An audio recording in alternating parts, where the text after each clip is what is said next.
So I wanted to talk about something tonight. Over the weekend, I was talking to one of my friends in my guild in World of Warcraft, and he was talking about the fact that, like, he didn't enjoy school so much because people are always like douchebags there, picking on him and stuff. And it got me thinking about the trolls that frequent my, my YouTube channel and the different videos or whatever.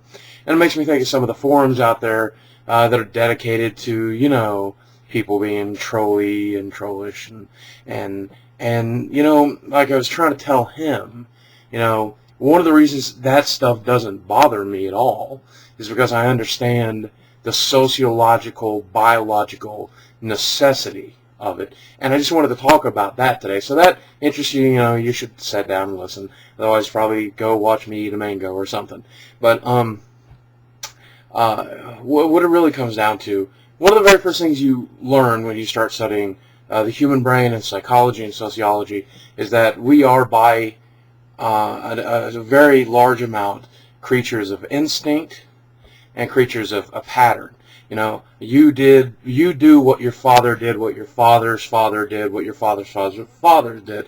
You have a lot of the same impulses and patterns and preconceived notions that are instinctual to your mind, because that's what the human animal does, And one of those things that's absolutely necessary to your personal evolution is being a douchebag.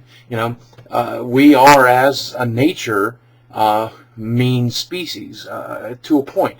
I mean, certainly everybody here has seen two cats or two dogs playing together, and they play rough. I mean, that's what animals do. That's what we as animals do. So when you go to high school, when you go to grade school, when you play in the playground, when you go to college, when you post yourself in a public forum, this sociological need to weed out those that are different and weird and bizarre and not good for the community, that basis just automatically takes over. You see a guy who you think is too fat, so you ridicule that person. It's difficult for you to not do it, because if you didn't do that thousands of years ago when your tribe needed you to do that, then that person that was different in a way that your tribe felt was negative might just bring down the tribe. However, also built into this schematic, also built into this natural impulse, is the ability to resist that kind of negativity. Because if you were strong, if the differences that made you were good for the tribe, then you were able to handle all that harassment. You were able to handle those problems of the way that you were treated. And in often cases, that harassment, that play fighting that you were doing made you stronger. It made you better. It may have made you leader of the pack. It may have made you found favor with the tribe. It may have been what created some of the dominant traits that we have in people today. So someone is born different, and it's bad for the tribe, and it's also weak. Then that weak person gets ridiculed and tore apart, and one of two things happens at that point. Either it strengthens that person, it makes them a better person, it makes them cooler, smarter, more confident, better, because they learn to fight back. They learn to play fight, and that teaches them how to really fight when the time comes. It teaches you that building block, that social skill that you'll carry with you throughout the rest of your life. And then, lo and behold, we geeks rule the world, right? The fat, poor people of America, we're breeding like crazy, man. And it's not necessarily a bad thing.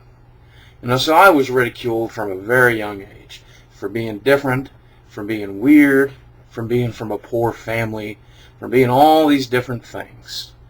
But what has turned out is that I'm incredible. I'm a really funny, nice, cool guy. I'm sorry, that's the facts of it. And if that makes me sound overconfident or stupid, that's fine. You can sit there and think, well, I disagree, and you're allowed to disagree. You're allowed to ridicule me. You're allowed to scream at me on my comments. You're allowed to send me dirty messages. And God bless you, because you're just giving in your sociological impulses. You're doing what's best for the species as a whole. So keep it up, you know. But that's why I've never really been bothered by it. You know, that's how I got my nickname, sort of. You know, that was meant to be harassment in a way, and then eventually it just stuck. You know, Boogie, hey Boogie, hey Boogie. And that's a term of endearment. So, yeah. So, the guy from World of Warcraft, you're watching this, that's something I want you to know. Let me recap here for those of you who realize I rambled a little bit. Alright? So, you have someone who's slightly different. Okay? He or she is not the perfect, form-fitting, rich, smart kid. So he's a little slow, or he's a little too smart, or he's not good enough looking, or he looks a little different, or he's from a poor family. Whatever reason that the rest of us perceive him as being a little different. So we call him fat, we call him dumb, we call him stupid, we call him weird, we call him gross, we call him ugly, we call him tall, we call him short, we call him thin, we call him fat, we call him whatever we call him. We find something to call this guy. And what does he do? One of two things. Either one, it breaks him, and he walks away, and he never lives his life, and he fucking never breathes, and he goes and he dies in a fucking corner of a cave, and he never bothers the tribe again. End of story. Or B, he becomes stronger and better because of it. It makes him a better person. It makes him more confident and capable of dealing with the world around him. It makes him an achiever. It makes him a winner. And one day, maybe even a vital part of that tribe because of that. And then that tribe begins to endear that trait. You see what I'm saying? That's how it works. You know, right now in America, and I mention obesity because I'm obese, so it's important to me. But there's all kinds of different examples you could give. But obesity, right now in America, obesity is bad. You're fat, man. And, you know, being my size, hey, I'm way too big. But I'm not talking about me. I'm talking about 20 pounds, 50 pounds over. It's bad. You're going to shave a few years off your life. You don't look like a magazine model, you know. And 40 years from now, 80 years from now, if America continues down the path that it goes, and we continue to eat, and we continue to be stronger, and we continue to breed, and we continue to have kids who are 20, 25 pounds bigger, we start putting chubby girls on the pictures of magazines and in our TV shows. And we start putting leading men who are a little overweight that don't necessarily all look like Leonardo DiCaprio. Then it becomes a societal norm. Look at how racist our country once was, and how it is a societal norm to be all different colors and all different races. Look at how we focused on religion and shunned all religions that weren't the one good, true God. You know, that was as recent as the 1920s that we put, you know, God on the face of our money. And now we welcome almost all religions. There are a few that still get ridiculed, and I know who you are. You know who you are, and I'm sorry for that, because it's stupid. And homosexuality. 50 years ago, you couldn't say it in a gay bar that you were gay and not be afraid for your life. And now you can march down the streets, happy, smiling. And, well, these are traits that we now accept. And one day there'll be traits that we endear.